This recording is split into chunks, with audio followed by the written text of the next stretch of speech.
Hello hello hello. जय हिंद दोस्तों, UP classes में आपका स्वागत है।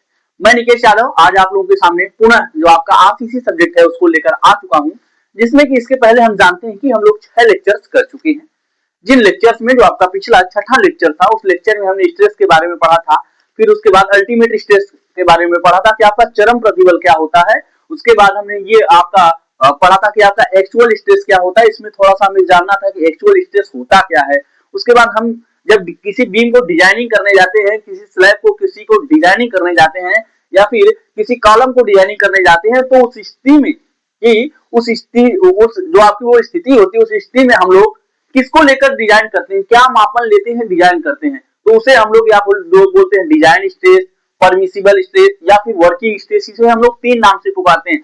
इससे कभी कभी क्या होता है, जो कुछ लोग होते हैं, अगर उन्हें केवल डिजाइन स्ट्रेस पता होता है, पेपर में अगर आपका वर्किंग स्ट्रेस दे दिया तो वो कंफ्यूज हो जाते हैं। अगर उन्हें केवल परमिसिबल स्ट्रेस पता है तो उनको अगर आपका दे दिया गया डिजाइन स्ट्रेस तो वो कंफ्यूज हो जाते हैं। सो दैट मैंने बता दिया आपको, तीनों जो होते हैं वो आपके सेम होते हैं। ये कब यूज किए जाते हैं? ये उनकी डिजाइनिंग के लिए यूज किए जाते हैं। जब हम लोग स्ट्रक्चर्स को बनाने जाते हैं तो जिन मटेरियल से स्ट्रक्चर्स बनते हैं, उनके जो आपके स्ट्रेसेस, उनके जो मतलब बल सहन करने की या जो भार सहन करने की जो क्षमता होती है, वो उतना ही ली जाती है कितना आपके डिजाइन स्ट्रेस हो। आपका जो आपका परमिसिबल जो आप लोगों का होता है, परमिसिबल स्ट्रेस जो होता है या फिर वर्किंग स्ट्रेस होता है, वो आपका अल्टीमेट स्ट्रेस से में फैक्टर ऑफ सेफ्टी से भाग देकर निकाला जाता है। हम लोग यहाँ डब्ल्यूएसएम मेथड पढ़ रहे हैं। कौन सा मेथड? डब्ल्यूएसएम मेथड पढ़ रहे हैं। तो इसके पहले हमने इतनी सारी चीजें जान ली थी। आज हम लोग ये जो हमारी क्लास है, इसमें हम लोग जानेंगे हमारा मॉड्यूलर रेशियो क्या होता है। क्या हमारा मॉड्यूलर रेशियो क्या होता है, जिसे हम लोग स्मॉल एम से डिनोट करते हैं। मॉड्यूलर आपका, एक मिनट, हमारा मॉड्यूलर रेशियो,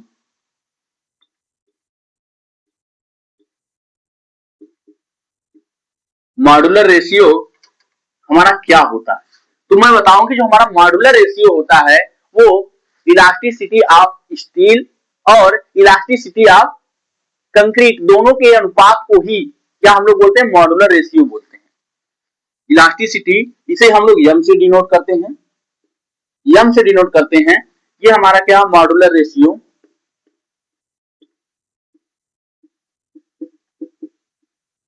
मॉड्यूलर रेशियो को हम लोग यम से डिनोट करते हैं। ये हमारा होता है modulus of elasticity of steel, modulus of elasticity of steel और अपॉन में मॉडुलस ऑफ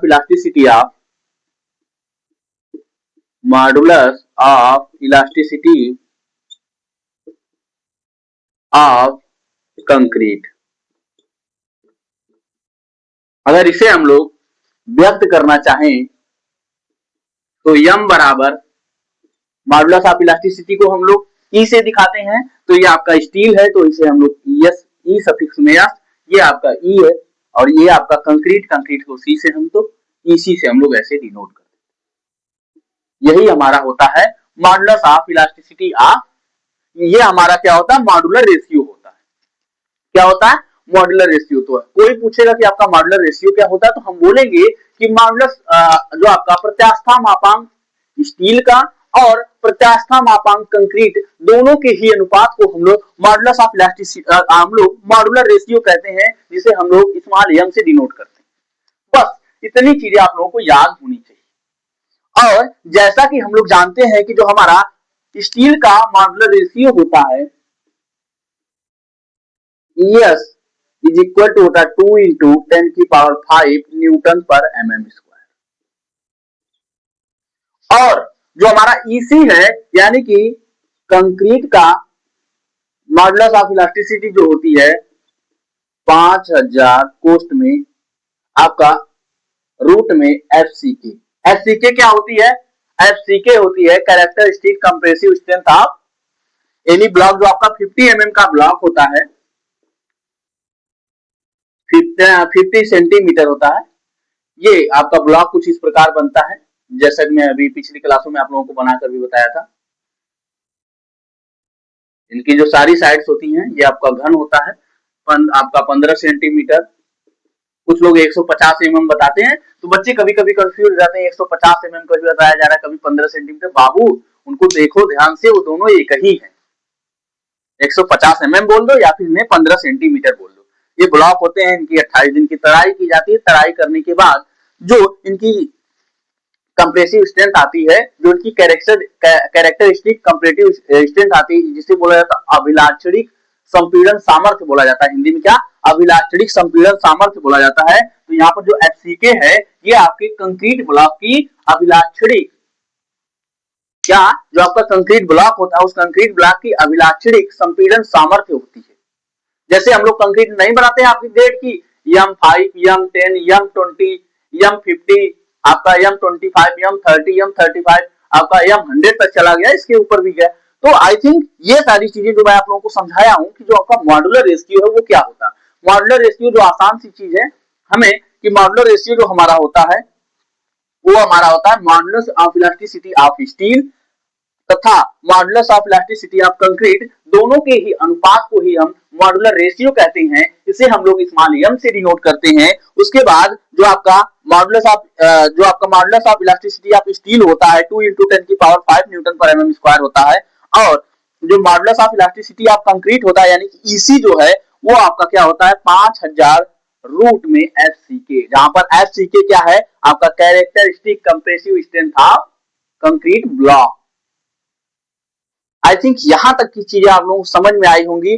बट हम लोग जब कभी भी डिजाइनिंग करने जाएंगे किसी कॉलम की, या किसी बीम की जब हम लोग डिजाइनिंग करने जाएंगे, तो हमें यहां से कोई मतलब नहीं है, क्योंकि जो हमारा WSM मेथड था, क्या जो हमारा WSM मेथड है, उसने हमें पहले से ही क्या, जो आपकी मॉडुलर रेशियो होता है उसको निकालने के लिए हमें इसका मान दे दिया है। तो मॉडुलर रेशियो आपका ये बताया था अकॉर्डिंग टू IS 456/2000 के अनुसार, अकॉर्डिंग टू, यहां पर हम लिख देते हैं ये सारी चीजें आप लोगों को जो आप नोट पाएंगे तो वहां पर अच्छे तरीके से मिलेगी। अकॉर्डिंग टू IS 456/2000 के अनुसार, यानी कि इंडियन स्टैंडर्ड 456/2000 के अनुसार जो हमें वो दिया था, जो हमने एजम्पशंस पढ़ी थी, जो हमें लास्ट एजम्पशंस हमने पढ़ी थी, वो लास्ट एजम्पशंस आपकी यही थी कि स्मॉल m यानी कि modular ratio is equal to 280/3 sigma CB, जहां पर सिग्मा CB आपका क्या है? जो कंक्रीट की कंप्रेसिव स्ट्रेंथ है इन बेंडिंग, यानी कि जब आपके कंक्रीट पर कोई आपका लोड लग रहा हो और कंक्रीट ब्लॉक आपका बेंड हो रहा हो, तो सिस्टम में उसकी जो कंप्रेसिव स्ट्रेंथ यानी परमिसिबल कंप्रेसिव स्ट्रेंथ होती है, वो आपकी यहाँ पर सिग्मा CB है। यानी कि हम लोग बोल सकते हैं जो आपका उसमें डिजाइन स्ट्रेस होता है वो यहाँ पर आपका है सिग्मा CB, या फिर वर्किंग स्ट्रेस बोल सकते हैं कि वर्किंग स्ट्रेस आपका यहाँ पर है। इसीलिए मैंने वर्किंग स्ट्रेस, डिजाइन स्ट्रेस और परमिसिबल स्ट्रेस मैंने तीनों को ही बता दिया कि तीनों एक ही होती हैं। ये आपका characteristic compressive strength in the bending है, इसकी कंक्रीट की। पहली बात, आई थिंक मॉड्यूलर रेशियो बहुत ही अच्छे तरीके से क्लियर हुआ होगा, और जितनी भी चीजें मैंने इसमें बताई हैं ये सारी चीजें आप लोगों को बहुत ही अच्छे तरीके से इजी वे में आपकी क्लियर हो गई होंगी। अब हम चलेंगे और निकालेंगे कि आपका, जैसे कि हम जानते हैं कि जो हमारे पास आपकी फैक्टर सेफ्टी जो दी गई थी, फैक्टर ऑफ सेफ्टी FOS जो हमें बताई गई थी, किसमें? कंक्रीट के लिए। कंक्रीट जब आपका कंक्रीट पर बेंडिंग लग रहा हो तो उस स्थिति में आपको 3 बताई गई थी, और कंक्रीट पर जब आपका डायरेक्ट लोड लग रहा हो तो उस स्थिति में फैक्टर सेफ्टी आप 4 बताई गई थी, किसमें? WSM मेथड में। और जो आपकी स्टील होती है, स्टील की हमें क्या बताई गई थी? फैक्टर ऑफ सेफ्टी 1.78 बताई गई थी। आई थिंक ये सारी चीजें आप लोगों को समझ में आ ही रही होंगी, और आपको अभी मैं आशा करता हूँ कि ये सारी चीजें आप लोगों को याद भी होंगी। अब जो हम लोग अपनी आगे जो हम लोग यहाँ पर बातें करेंगे, वो हम लोग बातें करेंगे कि जो आपका डिस्ट्रीब्यूशन ऑफ स्ट्रेस, क्या डिस्ट्रीब्यूशन ऑफ स्ट्रेस एक मिनट, आई थिंक मार्कर काम नहीं कर रहा आपका। डिस्ट्रीब्यूशन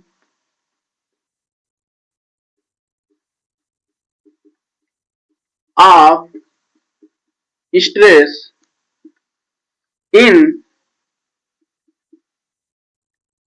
एनी सेक्शन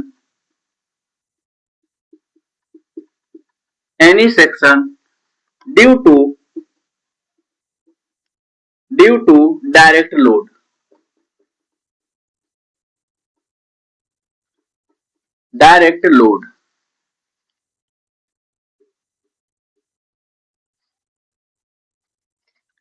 हमें इससे हमें एक संबंध मिलेगा जो आपका होगा sigma S C is equal to M into sigma CB. क्या? Sigma S C is equal to sigma आपका एम इंटू सिग्मा सीबी होगा। ये हमें यहाँ पर एक क्या आपको इक्वेशन मिलेगा, उसी को हम ज्ञात करने के लिए ये हम लोग कर रहे हैं। इसे हम कैसे ज्ञात करते हैं? तो सबसे पहले हम क्या एक कॉलम लेते हैं, क्या करते हैं, ये आपका नहीं चल रहा है मार्कर आई थिंक। सबसे पहले हम एक कॉलम लेते हैं,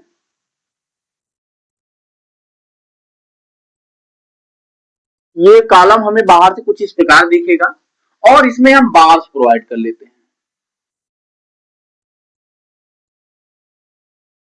हम इसमें बार्स प्रोवाइड कर लेते हैं और इस पर एक एक्सियल लोड लगाते हैं। क्या करते हैं? एक्सियल लोड लगाते हैं। ये आपका जो कॉलम है ये कंक्रीट और स्टील से मिलकर बना हुआ है। किससे? यहां पर ये आपके बार पड़े हुए हैं, बार्स, ये आपके बार हैं, स्टील के आपके बार्स हैं और ऊपर से आपका एक्सियल लोड यानी कि डायरेक्ट लोड लग रहा है,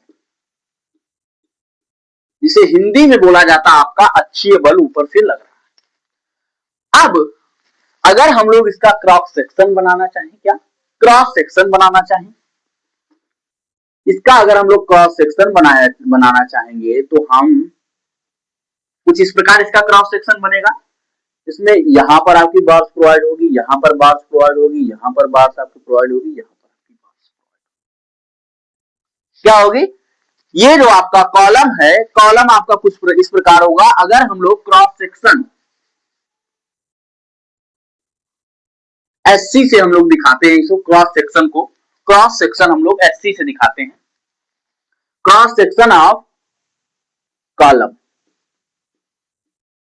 देखो कुछ चीजें जो अभी मैं यहां पर बताता चलूंगा, जो आगे मैं डिनोट करूंगा। जैसे मैं यहाँ पर क्रॉस सेक्शन मैं बता दिया कि यहाँ क्रॉस सेक्शन, तो मैं अब क्रॉस सेक्शन में बता करके एससी बोलूंगा। क्या बोलूंगा? एससी बोलूंगा। इससे आप लोग समझ लेंगे कि सर ने बोला कि ये क्रॉस सेक्शन है आपका। ये हमने क्या किया, ये आपका ये क्रॉस सेक्शन है किसका? इस कॉलम का। और हम क्या करते हैं कि कोई आपका एक कॉलम है और कॉलम पर आपका एक एक्सियल लोड लग रहा है, वो कॉलम आपका कंक्रीट और बार से मिलकर बना हुआ है, उस पर एक्सियल लोड लग रहा है।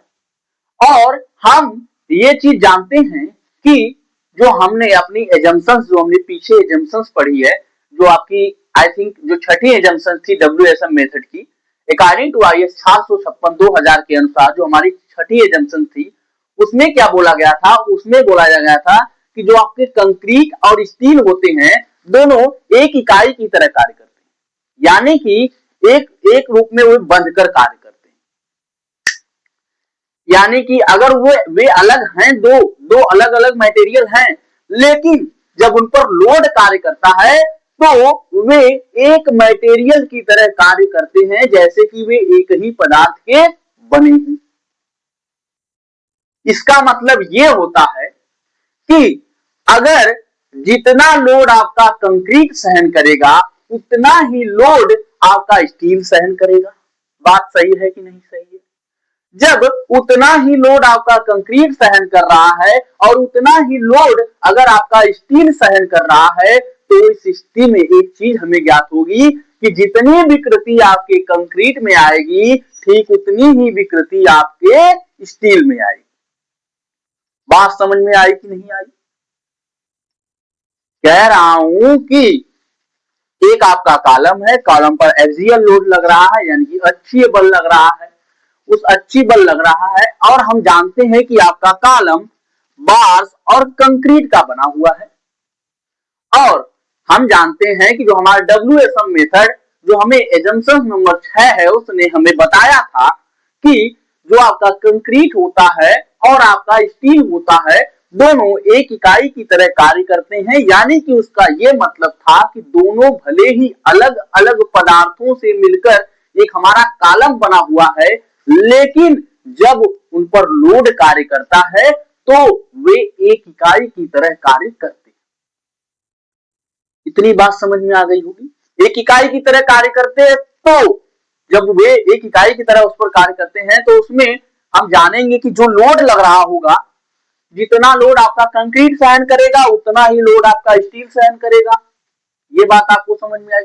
इसलिए क्या हो जाएगा, जितनी विकृति आपके कंक्रीट में आएगी उतनी ही विकृति आपके स्टील में आ जाएगी। क्या होगा, जितनी विकृति आपके कंक्रीट में आएगी उतनी ही विकृति आपके स्टील में आ जाएगी। तो यहां पर हम कुछ चीजें लिख नहीं रहे हैं। क्या चीजें नहीं लिख रहे हैं कि इस पर एक्सियल लोड लग रहा है, एजम्पशन नंबर इससे, और क्या ये एजम्पशन हमसे इस वजह से बोलती है, इसलिए आपका जो आपका कंक्रीट की विकृति के बराबर आपका स्टील की विकृति होती है। ये सारी चीजें जब मैं आपको नोट्स प्रोवाइड करूंगा तो उसमें सारी चीजें बहुत ही अच्छे तरीके से लिखी होंगी। क्यों नहीं लिख रहा हूं, क्योंकि यहां पर मुझे जगह की थोड़ी सी कमी। तो मैं यहां से आपको समझा दिया कि जो आपकी विकृति आपकी जो होगी कंक्रीट में विकृति आपका कंक्रीट में विकृति बराबर स्टील में विकृति, दोनों बराबर क्यों होगी, ये चीज आप लोगों को मैं समझा दिया। अब हम मान लेते हैं कि माना कंक्रीट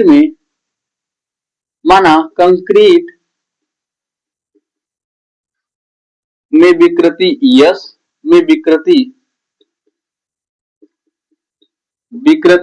यस ईसी मान लेते हैं, क्योंकि सी से आप ई से हम लोग विकृति को डिनोट करते हैं और सी से हम लोग किसको, स्ट्रेन, जिसे इंग्लिश में क्या बोला जाता है, स्ट्रेन बोला जाता है। ईसी हो गया और आपका तनाव यानी कि स्ट्रेस सिग्मा सीसी है तथा मॉडुलस ऑफ इलास्टिसिटी तथा प्रत्यास्था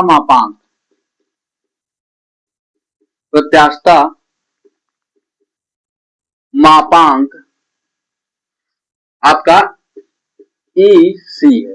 क्या है, ईसी है। इसी प्रकार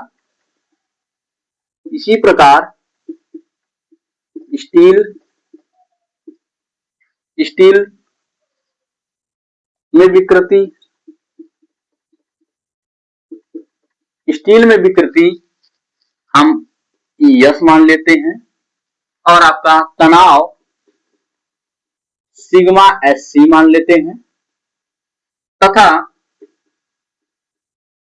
आपका प्रत्यास्था मापांक यानी कि मॉडुलस ऑफ इलास्टिसिटी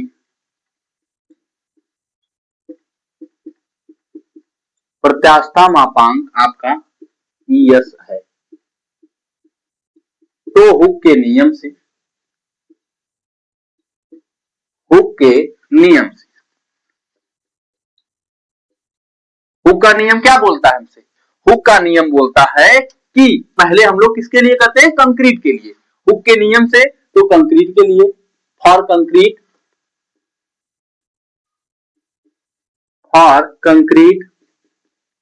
तो जब हम लोग कंक्रीट के लिए करेंगे तो सिस्टम में जानेंगे, हुक का नियम बोलता है कि जो आपकी modulus of elasticity EC is equal to sigma CC, यानी कि कंक्रीट में जो आपका प्रतिबल है वो बटा में आपकी जो कंक्रीट में विकृति है ईसी आ जाएगी। इसी प्रकार अगर हम लोग ईसी को इधर लाएं तो ईसी इज इक्वल टू आपका हो जाएगा सिग्मा सीसी अपान ईएस हो जाएगा। क्या हो जाएगा आपका ईसी हो जाएगा। आई थिंक यहां तक की चीजें आप लोगों को समझ में आ गई। अब यही बगल में क्या करते हैं, बगल में आपका किसके लिए निकाल लेते हैं, बगल में हम लोग निकाल लेते हैं आपके कंक्रीट के लिए हुक के नियम से। फॉर स्टील, स्टील के लिए अब करते हैं फॉर स्टील। जो हमारी स्टील है, स्टील के लिए हुक का नियम क्या बोलेगा, modulus of elasticity of steel is equal to sigma S C upon में आपका क्या हो जाएगा, आप विकृति जो होगी स्टील में आपकी हो जाएगी ई एस हो जाएगी। इसी प्रकार अगर ई एस को यहां पर लाएं तो E S is equal to sigma S C upon E S हो जाएगा। आई थिंक ये चीज समझ में आ गई। हम लोग ये जो लिखे थे इसे हम लोग समीकरण एक रख लेते हैं। तो हम यहाँ पर लिख देते हैं कि समीकरण एक में आपका यहाँ पर थोड़ी सी जगह की हमें जो कमी है, इस वजह से हम क्या करते हैं, ये जो आपका सेक्शन हम बनाए थे इसको हम मिटा देते हैं, इसको हम मिटा देते हैं। अब लिखते हैं, इसी में हमें सारा कंप्लीट करना है। इसमें हम लिख देते हैं, क्या लिखेंगे, लिखेंगे कि जो आपका मॉडुलस ऑफ इलास्टिसिटी जो आपका कंक्रीट में विकृति बराबर स्टील में विकृति है। तो अब हम लोग इसमें यहाँ पर मान रख देंगे। सब आप लिखेंगे समीकरण एक में मान रखने पर, समीकरण एक में मान रखने पर, जब हम लोग समीकरण एक में मान रखने जाएंगे तो ये आपका ईसी है, यानी कि जो कंक्रीट में विकृति है ये आपकी आ गई sigma CC upon EC is equal to आपका आ गया कितना, आपका आ जाएगा जो आपका स्टील में विकृति हमारी कितनी है, ES is equal to sigma SC upon ES. Sigma आपका है सिग्मा एससी अपान ईएस। अब हम क्या करते हैं, मान लीजिए कि हम इसको इधर ले जाते हैं, इसको इधर ले जाते हैं, तो आपका हो जाएगा, क्यों ले जा रहे हैं अभी आपको पता चल जाएगा। तो हो जाएगा सिग्मा ईएस अपान सिग्मा आपका ईसी हो जाएगा, इधर हो जाएगा सिग्मा एससी हो जाएगा अपान सिग्मा सीसी हो जाएगा। अब हम जानते हैं कि जो हमारा मॉडुलस, जो आपका हमारा मॉड्यूलर रेशियो था, यम हमारा किसके बराबर था, जो हमारा मॉड्यूलर रेशियो था यम हमारा आपका ईएस अपान ईसी, यानी कि modulus of elasticity of steel and modulus of elasticity of concrete, दोनों के ही अनुपात को हम लोग क्या बोल रहे थे, यहाँ पर मॉड्यूलर रेशियो बोल रहे थे। तो यहाँ पर क्या हम यम लिख सकते हैं, हाँ तो यम हम लिख देंगे, तो यह आपका सिग्मा एससी आ जाएगा, ये आपका सिग्मा आ जाएगा सीसी आ जाएगा। अब क्या करेंगे, अब हमें यहाँ से एक आपका अनुपात मिल गया, यहां से हमें एक फार्मूला मिल गया कि sigma CC is equal to Yama into आपका आ जाएगा sigma SC is equal to आपका आ जाएगा एम इंटू सिग्मा सीसी। यानी कि इसका मतलब क्या निकल रहा है कि जो आपका स्टील होती है, स्टील की जो कैरेक्टरिस्टिक कंप्रेसिव स्ट्रेंथ होती है वो किसके बराबर होती है, वो आपकी जो आपका कंक्रीट होता है, कंक्रीट की कैरेक्टरिस्टिक कंप्रेसिव स्ट्रेंथ की यम गुना होती है। क्या, कंक्रीट की कंप्रेसिव स्ट्रेंथ की तो आपकी यम गुना होती है। Characteristic compressive strength of steel is equal to Yama into, यानी कि modular ratio into characteristic compressive strength of concrete होती है। यानी कि ये आपको फार्मूला याद होना चाहिए, sigma S C is equal to M into sigma C C. और जहां पर सिग्मा एस सी क्या है, सिग्मा एस सी आपकी है जो आपकी स्टील होती है, स्टील की कैरेक्टरिस्टिक कंप्रेसिव स्ट्रेंथ है, और जहां पर सिग्मा सीसी है वो आपकी कंक्रीट की कैरेक्टरिस्टिक कंप्रेसिव स्ट्रेंथ है। आई थिंक जहां तक की जो चीजें आप लोगों को बहुत ही अच्छे तरीके से समझ में आई होंगी। अब हम लोग क्या करते हैं, अब हम लोग कुछ और चीजें आगे पढ़ते हैं, जैसे कि हमें क्या पढ़ना है, इक्विवेलेंट एरिया ऑफ सेक्शन। कोई आपका सेक्शन है, उस सेक्शन की इक्विवेलेंट एरिया के बारे में हमें जानना है।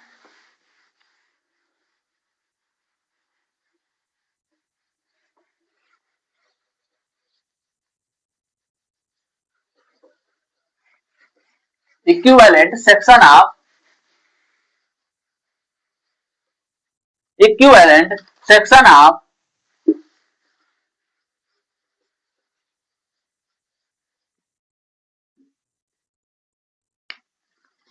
ये आपका आ जाएगा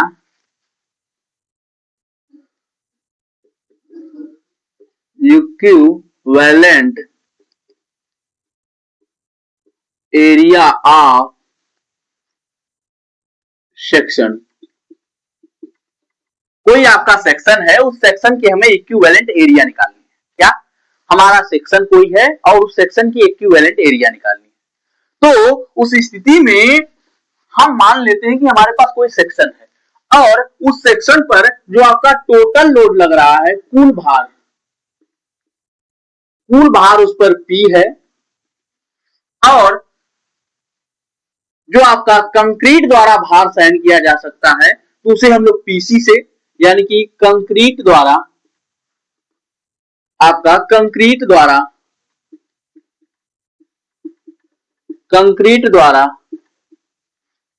सहन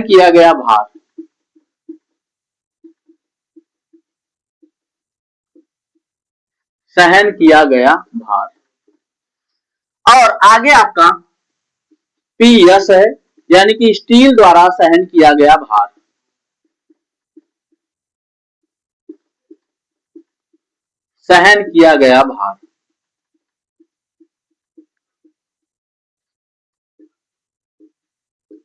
किसके द्वारा? स्टील के द्वारा सहन किया गया भार। तो उस स्थिति में कुल भार किसके बराबर हो जाएगा? P इज इक्वल टू आपका हो जाएगा PC प्लस PS हो जाएगा। और हम जानते हैं कि जो आपका होता है स्ट्रेस आपका होता है, यानी कि स्ट्रेस आपका होता है यू आपका F अपान A होता है। क्या? F अपान A होता है। तो इस स्थिति में अगर हम लोग इसको लिखना चाहेंगे तो इसको हम लोग क्या लिख सकते हैं? इसको हम लोग लिख सकते हैं, कंक्रीट है तो कंक्रीट में आपका स्ट्रेस सिग्मा CC इनटू आपका AC, यानी जो कंक्रीट की एरिया होगी इसे हम लिख सकते हैं। उसके बाद जो आपका PS है, आपका PS क्या है? PS है किसके द्वारा सहन किया गया भार? आपका स्टील के द्वारा सहन किया गया भार। तो इसे हम लोग सिग्मा SC इनटू AST, यानी कि एरिया ऑफ स्टील लिख सकते हैं कि नहीं लिख सकते हैं? बिल्कुल लिख सकते हैं। क्यों? क्योंकि स्ट्रेस जो होता है वो आपका फोर्स अपॉन एरिया होता है। तो अगर हमें फोर्स या फिर लोड यहां पर है तो लोड यानी कि P इज इक्वल टू आपका सिग्मा इंटू A हो जाएगा, यानी कि F इज इक्वल टू आपका सिग्मा इंटू A हो जाएगा। तो यहां पर अगर हमने जो आपका स्ट्रेस था वो कंक्रीट में जो स्ट्रेस आपका जनरेट हो रहा था सिग्मा CC और उसकी जो एरिया थी AC कर दिया, plus sigma SC plus AST हमने कर दिया। AST क्या है? Area of steel. क्या आपकी एरिया ऑफ स्टील है। अब हम एक चीज और जानते हैं कि जो आपका यहां पर यम होता है यहां पर कल जो इसके पहले हमने एक संबंध निकाला है, sigma SC is equal to आपका sigma M into sigma CB, M into sigma CC। क्या निकाला है? Characteristic compressive strength of steel is equal to Yama into M क्या है? Modular ratio into sigma CC, characteristic compressive strength of आपकी concrete का है। तो हम क्या करेंगे? तो हम यहां पर हम लोग सिग्मा SC के स्थान पर इसका मान रखते हैं, तो सिग्मा CC आपका आ गया आपका इंटू AC आ गया प्लस सिग्मा SC का मान M इंटू सिग्मा CC आपका इंटू AST। तो अब हम यहां पर P आपका है, यहां पर अगर हम लोग सिग्मा CC को कॉमन ले लें तो ये आपका AC प्लस आपका M इंटू AST बच जाएगा। अब यहां पर जो आपका है AC जो है आपका AC plus M into AST है ना, यही आपका क्या है? Equivalent area of section. Equivalent area of section. इन सारी चीजों पर हमें आगे जब हम लोग जाएंगे तो हमें अभी कुछ सवाल भी मिलेंगे। ये जो चीजें हम लोग पढ़ रहे हैं इन सारी चीजों पर आगे हमें कुछ अभी सवाल मिलेंगे जाने के बाद। तो उन क्वेश्चंस को वो जो प्रॉब्लम्स होंगी उन प्रॉब्लम्स को हम लोग इन्हीं फार्मूलों की सहायता से अच्छे तरीके से सॉल्व करेंगे। आई थिंक ये चीज आप लोगों को समझ में आई होगी कि इक्विवेलेंट एरिया ऑफ सेक्शन, कोई आपका सेक्शन है, उस सेक्शन की इक्विवेलेंट एरिया कैसे निकालते हैं या फिर क्या होता है उसका फॉर्मूला। तो AC plus M into AST होता है, जहां पर AC आपका है एरिया ऑफ कंक्रीट है, जहां पर प्लस आपका जो यम है, यम आपका है मॉडुलर रेशियो, और जो आपका AST है, AST आपका एरिया ऑफ स्टील है। क्या है? AST आपका एरिया ऑफ स्टील है। और सबसे पहले हमने देखा कि जो आपका कुल भार है उसे हमने P से डिनोट किया, कुल भार। जो आपका टोटल भार लग रहा है किसी सेक्शन पर वो आपका P है, और कंक्रीट द्वारा जो आपका भार सहन किया जा रहा है उसे हमने PC से डिनोट किया, और जो आपका स्टील द्वारा भार सहन किया जा रहा है उसे हमने PS से डिनोट किया। उसके बाद हम जानते हैं कि जो आपका टोटल भार आपका P है, तो दोनों द्वारा जो सहन किया गया होगा भार दोनों इक्वल हो जाएगा, तो दोनों को ऐड करके हमने P के बराबर कर दिया। उसके बाद हम जानते हैं कि sigma is equal to F upon A होता है, यानी कि जो आपकी स्ट्रेस होता है वो आपका फोर्स अपॉन एरिया होता है। तो यहाँ पर जो आपका फोर्स यानी कि जो आपका लोड जो यहाँ पर लग रहा था, लोड था, उस लोड के स्थान पर हम लोग सिग्मा CC इंटू AC लग दिया, यानी कि जो आपका स्ट्रेस जनरेट हो रहा है किसमें, आपके कंक्रीट में, और एरिया कितना कंक्रीट घेरा है AC, प्लस सिग्मा आपका जो PS के स्थान पर हमने सिग्मा SC रख दिया इंटू AST रख दिया। जो आपका एरिया ऑफ स्टील यहाँ पर बता रहा है, और ये आपका सिग्मा SC बता रहा है कैरेक्टरिस्टिक कंप्रेसिव स्ट्रेंथ ऑफ किसकी, स्टील की बता रहा है। उसके बाद हमने P is equal to sigma CC plus sigma CC into AC plus यम इंटू सिग्मा CC। ये हमें कहां से मिला, क्योंकि हमने जाना था कि इसके पहले जो हमने बताया था कि distribution of stresses in any section due to axial load, किसी पर अक्षीय लोड यानी कि डायरेक्ट लोड किसी आपका सेक्शन है उस पर लग रहा है, तो उस स्थिति में ये हमें क्या एक आपको संबंध प्राप्त हुआ था। ये संबंध हमारा क्या था, sigma ST is equal to M into sigma CC था। तो इस हमने सिग्मा SC के स्थान पर हमने M इंटू सिग्मा CC रखा, और सिग्मा CC रखने के बाद हमें आपका सिग्मा CC जो है वो हमें कॉमन मिला, तो हम इसको बाहर कर लिए, तो ये आपका AC plus M into AST मिला। और यही जो AC plus M into AST है, यही आपका equivalent area of any section है। आपका कोई सेक्शन है, उस सेक्शन की इक्विवेलेंट एरिया हमें यही मिलती है। आई थिंक यहां तक की चीजें आप लोगों को बहुत ही अच्छे तरीके से समझ में आ गई होगी। अब हम लोग जब आगे बढ़ेंगे तो आगे हम लोग किस चीज पर चर्चा करेंगे, आप लोग देखिए।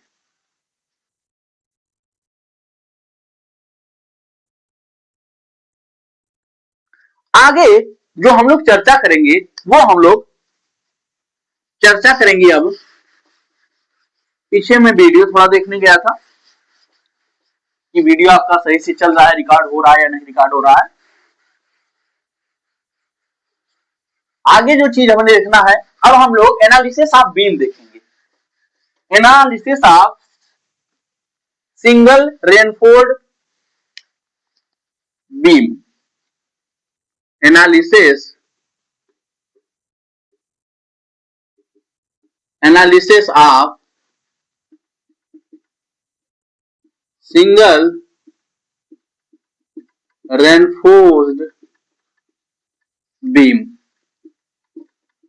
बाबू अब से मैं इसको जानते हो क्या बता बोलूंगा, आगे से बोलूंगा आपको SR बीम, ये आपको याद रखना होगा। अब मैं बार बार ये नहीं लिखूंगा सिंगल रेनफोर्स्ड बीम, नो। अब मैं क्या लिखूंगा, मैं लिखूंगा सिंगली होता है ये आपका सिंगली रेनफोर्स्ड बीम, जिसे हम लोग SR बीम बोलते हैं। क्या बोलते हैं, SR बीम बोलते हैं। अब ये क्या होती है कि हम जानते हैं कि जब हमारे पास कोई बीम होती है, बीम पर यानी कि जब आपकी कोई सिंपली सपोर्टेड बीम होती है, सिंपली सपोर्टेड बीम होती है, ये आपकी कोई बीम है, यहां से एक सपोर्ट लगा हुआ है, यहां से एक सपोर्ट लगा हुआ है, AB, और ये जो बीम होती है इस स्थिति में आपका यहां पर एक न्यूट्रल एक्सिस होती है। और अगर हम लोग इसी पर क्या करें कि हम लोग अगर यूडीएल लगा देते हैं, यूडीएल लगा देते हैं लाला, यूडीएल को मान ले W किलो न्यूटन पर मीटर का है, ये आपका हम बीम बना देते हैं। अब ये बीम क्या हो जाएगी, सिंपली सपोर्टेड बीम है। ये बीम आपकी कुछ इस प्रकार, यहां पर भी आपकी न्यूट्रल एक्सिस गई रहेगी। ये आपका क्या होगी, ये बीम आपकी कुछ इस प्रकार कंप्रेस हो जाएगी, आपकी बेंड हो जाएगी। जब बेंड होगी तो ऊपर वाले जो आपका ऊपर वाला क्षेत्र है इसमें आपका कंप्रेशन आ गया, नीचे वाले क्षेत्र में आपका टेंशन आ गया। तो ये आपका कंप्रेशन, ये आपका टेंशन आ गया। तो उस स्थिति में हम रेनफोर्स कहां प्रोवाइड करते हैं, हम जानते हैं कि जो हमारी कंक्रीट होती है वो हमारी टेंशन में क्या होती है, आपकी मजबूत नहीं होती है, बट कंप्रेशन में बहुत ही ज्यादा मजबूत होती है। तो उस स्थिति में हम ये चाहते हैं कि जो हमारी बीम है वो हमारी कंप्रेशन में मजबूत है, टेंशन में भी मजबूत हो जाए। तो उस स्थिति में हम क्या करते हैं, उसमें हम लोग रेनफोर्स यानी कि स्टील प्रोवाइड करते हैं। कौन से क्षेत्र में, टेंशन वाले क्षेत्र में। तो इसी के आधार पर अगर मैं बताऊं कि जो आपका सिंगली रेनफोर्स्ड बीम है ये क्या होती है, इसमें एनालिसिस में हम लोग इसमें सिंगली रेनफोर्स्ड बीम, फर्स्ट जो आपका है एसआर बीम, इसके बारे में हम लोग डिस्कशन कर रहे हैं। सिंगली रेनफोर्स्ड बीम का मतलब होता है वह बीम, क्या, वह बीम जिसके, क्या, वह बीम जिसके तनाव क्षेत्र में केवल क्या डाला जाए, रेनफोर्स डाली जाती है। तो ऐसी बीम को ही हम लोग क्या बोलते हैं, आपका सिंगली रेनफोर्स्ड बीम बोलते हैं। क्या बोलते हैं, सिंगली रेनफोर्स्ड बीम बोलते हैं, एस आर बीम बोलते हैं। क्या बोलते हैं, एस आर बीम बोलते हैं। ऐसी बीम, क्या, ऐसी बीम जिसके केवल टेंशन क्षेत्र में क्या डाला जाता है, सरिया प्रोवाइड की जाती है या फिर स्टील प्रोवाइड की जाती है, उसी बीम को ही हम लोग क्या बोलते हैं, सिंगली रेनफोर्स्ड बीम बोलते हैं। तो यहां पर आपका टेंशन क्षेत्र जो आपका है सिंपली सपोर्टेड बीम में, इसे हम लोग एसएसबी बोलते हैं, सिंपली सपोर्टेड बीम है ये आपकी। इस पर W किलो न्यूटन पर मीटर का एक यूडीएल लगा। यूडीएल लगने के पश्चात ये आपका क्या हुआ, ये आपका बैंड कर गया, बेंडिंग इसमें आ गई। तो ऊपर वाले क्षेत्र में आपका कंप्रेशन आ गया, नीचे वाले क्षेत्र में टेंशन। कंक्रीट जानते हैं कि कंप्रेशन में मजबूत होती है, टेंशन में आपकी कमजोर होती है। अगर इसमें हम लोग सरिया प्रोवाइड नहीं करेंगे तो ये हमारी क्या हो जाएगी, फेल हो जाएगी। क्या होगी, फेल हो जाएगी। जब ये फेल हो जाएगी तो हमें स्ट्रक्चर बनाने का फायदा क्या है, तो इस स्थिति में हमें यहाँ पर स्टील प्रोवाइड करनी होती है। क्या करनी होती है, स्टील प्रोवाइड करनी होती है, ताकि जो हम कॉलम या आपका जो बीम बना रहे हैं वो आपका फेल न हो। तो सिंगली रेनफोर्स्ड बीम जो होती है यह एक ऐसी बीम होती है जिसमें केवल टेंशन के क्षेत्र में, क्या, जिसमें केवल टेंशन के क्षेत्र में आपकी बार या फिर स्टील रेनफोर्स्ड ये प्रोवाइड की जाती हैं, उसे ही हम लोग क्या बोलते हैं, सिंगली रेनफोर्स्ड बीम बोलते हैं। अगर हम लोग क्या करेंगे, आपके टेंशन क्षेत्र और कंप्रेशन क्षेत्र दोनों क्षेत्रों में अगर हम लोग आपका क्या कर दें, आपकी सरिया या फिर रेनफोर्स जो बोलते हैं अगर हम लोग प्रोवाइड कर दें तो उसे हम लोग आपका डबली रेनफोर्स्ड बीम बोलेंगे। क्या बोलेंगे, डबली रेनफोर्स्ड बीम बोलेंगे। उसे हम लोग किससे दर्शाते हैं बाबू, उसे हम लोग डीआर बीम से ऐसे कुछ दर्शाएंगे। अब से हम पूरा नाम नहीं लिखेंगे कि singly reinforced beam, doubly reinforced beam, ना, एसआर बीम बोल देंगे, डीआर बीम बोल देंगे। बस इतना आप लोग ध्यान रखिएगा कि मैं क्या क्या आप लोगों को बता रहा हूं। अब सिंगली रेनफोर्स्ड बीम, इसके एनालिसिस के बारे में पढ़ेंगे, फिर आगे हम लोग डबली रेनफोर्स्ड बीम के एनालिसिस के बारे में पढ़ेंगे। उसके बाद टी बीम आपकी है उसको, वो भी आपके सिलेबस में है, उसमें भी एनालिसिस के बारे में पढ़ेंगे। सारी चीजें बहुत ही हम लोग ध्यान से आगे देखते हुए चलेंगे। अब जो हम लोग यहां पर बातें कर रहे हैं, हमने जान लिया कि सिंगली रेनफोर्स्ड बीम क्या होती है, और हमने जाना था इसके पहले कुछ क्लासें हुई थी, उसी उन्हीं क्लासों में हमने ये जाना था कि how we should provide the, क्या, बार। हमें जो आपकी बार होती है, रेनफोर्स्ड होती है, स्टील होती है, हमें आपकी बीम में कहां प्रोवाइड करनी चाहिए, तो हमें टेंशन क्षेत्र में प्रोवाइड करनी चाहिए, क्योंकि बीम हमारी जो कंक्रीट और आपकी स्टील से अगर बनी है तो उस स्टील में कंक्रीट आपकी कंप्रेशन में मजबूत होती है और टेंशन में आपकी कमजोर होती है। आई थिंक जो आपकी सिंगली रेनफोर्स्ड बीम है ये आप लोगों को समझ में आई होगी। कुछ नहीं है, सिंगली रेनफोर्स्ड बीम का मतलब है कि जो आपका रेनफोर्स आपका प्रोवाइड किया जाएगा वो आपके बीम के केवल एक पार्ट में प्रोवाइड किया जाएगा, केवल उस पार्ट में किया जाएगा जहां पर आपका टेंशन क्षेत्र होगा, जहां पर आपका तनाव बल लग रहा होगा।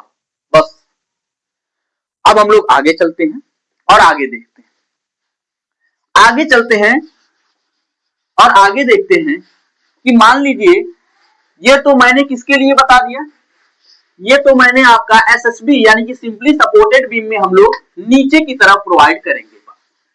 लेकिन अगर आपकी बीम कहीं कैंटिलीवर हो जाए,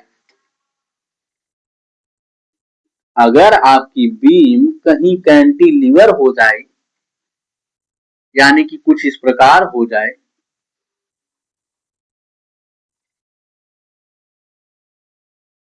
एक सिरा इसका फिक्स है, इस पर डब्ल्यू किलो न्यूटन का, न्यूटन पर मीटर का एक आपका यूडीएल लगा हुआ है, ये आपकी बबुआ न्यूट्रल एक्सिस है। अब ये आपकी न्यूट्रल एक्सिस हो गई एंड ए से व्यक्त करते हैं। अब जब इस पर यूडीएल लगा हुआ है तो अगर ये बैंड होगी तो यह कुछ इस प्रकार बैंड होगी। कैसे बैंड होगी, यह आपकी कुछ इस प्रकार बैंड होगी। आई थिंक आपको समझ में आ रहा होगा। तो आपकी यहां पर बीच में न्यूट्रल एक्सिस होगी जिस पर ना तो टेंशन और ना ही आपका कंप्रेशन आपका लग रहा होगा, ना ही तनाव बल लग रहा होगा और ना ही इस पर कोई आपका संपीड़न बल लग रहा होगा। अब ये आपका कुछ इस प्रकार मुड़ जाएगी। अब यहां पर देख रहे हैं कि ये जो ऊपर वाला हिस्सा है ये आपका तनता जा रहा है, तनता जा रहा है, तन रहा है, तन रहा है, तन रहा है। ये आपका नीचे वाला जो हिस्सा ये आपका दब रहा है, क्या हो रहा है, ये आपका दब रहा है, दब रहा है, इधर से भी दब रहा है। तो इस स्थिति में हम कह सकते हैं कि ऊपर वाले हिस्से में आपका टेंशन यानी कि तनाव आ रहा है, नीचे वाले हिस्से में आपका कंप्रेशन आ रहा है। तो इसमें हम लोग स्टील कहां प्रोवाइड करेंगे, अगर हमारी बीम आपकी कैंटिलीवर होगी, कैंटिलीवर बीम अगर आपके पास है तो उस स्थिति में ऊपर वाले पार्ट में आपका टेंशन आ रहा है, नीचे वाले पार्ट में आपका कंप्रेशन आ रहा है। तो अगर हम लोग रेनफोर्स प्रोवाइड करेंगे तो आपके ऊपर वाले पार्ट में करेंगे। किसमें करेंगे लाला, ऊपर वाले पार्ट में करेंगे, क्योंकि जो आपकी कंक्रीट होती है वो हमारी टेंशन में क्या होती है, कमजोर होती है और आपका जो कंप्रेशन होता है कंप्रेशन में आपकी मजबूत होती है। आई थिंक यहां तक की जितनी चीजें मैं आप लोगों को बताया हूं वो आप लोगों को बहुत ही अच्छे तरीके से समझ में आई होगी। अब आगे मैं कुछ चीजें आप लोगों को बताता हूं। आगे मैं आपका कोई बीम, आपके सामने एक बीम बनाता हूं और उस बीम के क्रॉस सेक्शन में क्या क्या चीजें होती हैं उन सारी चीजों को मैं मेंशन करता हूं।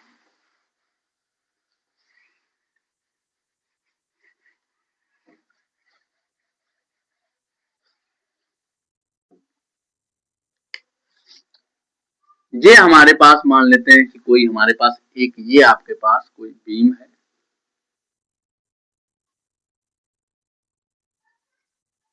ये हमारे पास एक कोई बीम है जो कुछ इस प्रकार है। देख लीजिए मैं बीम कैसे बना रहा हूं। ये आपकी कोई बीम है जो आपकी कुछ इस प्रकार है, ठीक है।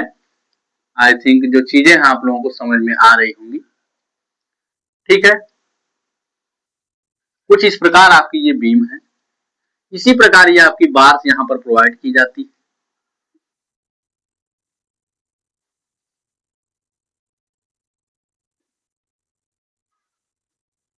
ये आपके बार्स हमें दिखाई नहीं देते हैं। ये हमारी कुछ इसी प्रकार हमारी क्या है, बीम है। कैसी है, कुछ इस प्रकार आपके सामने एक बीम बनी हुई है। इसी में क्या आपका सरिया यही बीच में प्रोवाइड किया गया रहता है। क्या जो आपकी सरिया होती है ये आपका कहीं बीच में आपकी न्यूट्रल एक्सिस होगी यहाँ पर एन ए जिसे हम लोग बोलते हैं न्यूट्रल एक्सिस, ये आपकी मान लेते हैं हमारी बीम है। और क्या होता है, अगर हम लोग बीम को काटेंगे तो हम लोग क्या करते हैं, नीचे की तरफ हम लोग सरिया प्रोवाइड करते हैं। अगर ये आपकी सिंपली सपोर्टेड बीम है तो अगर हम लोग इसके क्रॉस सेक्शन को बनाएंगे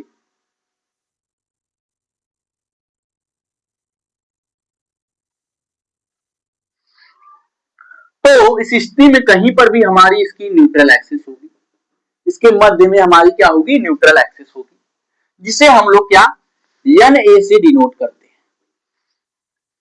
एन ए से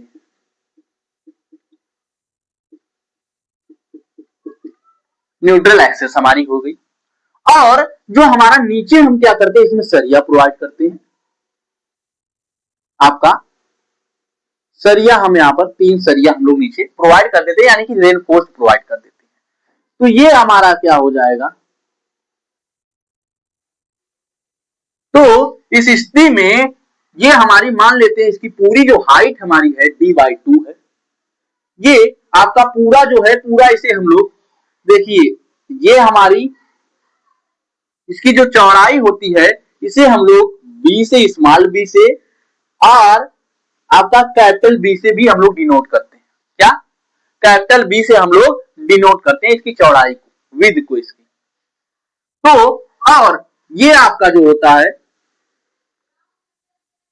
यहां से यहां तक की जो आपकी यहां से यहां तक की डिस्टेंस होती है, सॉरी,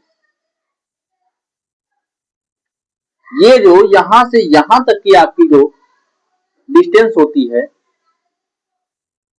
यानी कि जो ऊपर का टॉप होता है, टॉप से लेकर के जो आपका यहाँ पर रेनफोर्स प्रोवाइड की गई है उसके सेंटर तक की जो दूरी होती है उसे हम लोग स्मॉल डी से डिनोट करते हैं। किससे, स्मॉल डी से हम लोग डिनोट करते हैं।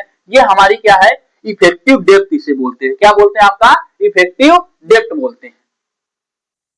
और ये जो है पूरी जो इसकी डेप्थ होती है इसे हम लोग कैपिटल डी से डिनोट करते हैं। किससे लाला डिनोट करते हैं, कैपिटल डी से डिनोट करते हैं। और जो इसके आपका रेनफोर्स जो प्रोवाइड की गई इसके सेंटर से यहां तक की जो दूरी होती है इसे हम लोग आपका D0 से डिनोट करते हैं, जिसे हम लोग क्या बोलते हैं, इफेक्टिव कवर बोलते हैं। क्या बोलते हैं लाला, इफेक्टिव कवर बोलते हैं। और जो अभी यहां से आपका होगा, यहां से यहां तक की जो दूरी होती है इसे हम लोग नॉमिनल कवर बोलते हैं। क्या बोलते हैं बाबू, नॉमिनल कवर बोलते हैं। ये आपकी न्यूट्रल एक्सेस हो गई। ये आपके क्या हो गए, ये आपके एरिया ऑफ स्टील, AST इन्हें बोलते हैं। तीनों का मिला करके ये आपके एरिया ऑफ स्टील हो गए। यानी कि अगर मैं बी, कैपिटल बी या स्मॉल बी लिखूं, कैपिटल बी और स्मॉल बी, तो ये आपके क्या हो जाएंगे, with of, total with of, total with of beam. जो आपकी बीम है, ये आपका बीम का क्रॉस सेक्शन है, इसे हम लोग क्या SC भी लिख सकते हैं, SC, cross section of beam, SC of beam. हम लोग कुछ इस प्रकार यहां पर इसे लिख सकते हैं,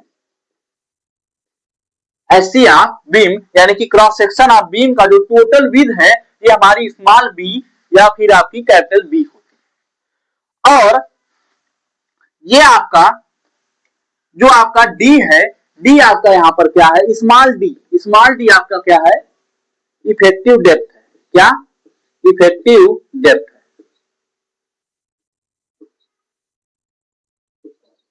इसे हम लोग क्या बोलते हैं, इफेक्टिव डेप्थ बोलते हैं। क्या बोलते हैं बाबू, डेप्थ बोलते हैं। इफेक्टिव डेप्थ आपकी हो गई। और यहीं पर आपका D0 जो है, D0 जिसे हम लोग इफेक्टिव कवर बोलते हैं।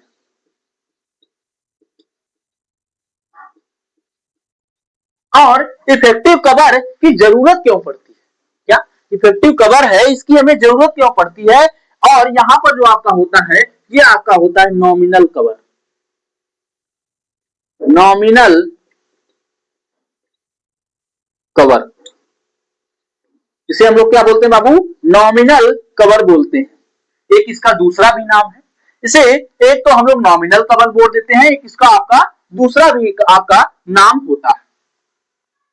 दूसरी चीज आपकी है ये आपकी न्यूट्रल एक्सिस हो गई, और ये आपकी टोटल डेप्थ ऑफ जो आपका क्रॉस सेक्शन बीम का क्रॉस सेक्शन है वो हो गया, ये आपकी इफेक्टिव डेप्थ हो गई डी, और डी जीरो आपका इफेक्टिव कवर हो गया।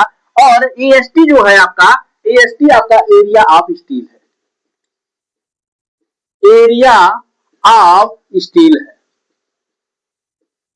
और जो आपकी डिस्टेंस है ये आपकी अपर एज से लेकर के जो आपका बार प्रोवाइड किया जाएगा, क्या जो आपकी बार यानी कि रेनफोर्स प्रोवाइड की जाएंगी उसके सेंटर तक की दूरी को हम लोग क्या बोलते हैं, डी, इसे हम लोग इफेक्टिव डेप्थ बोलते हैं, किसकी, बीम की, जो आपका बीम का क्रॉस सेक्शन दिया हुआ है उसका।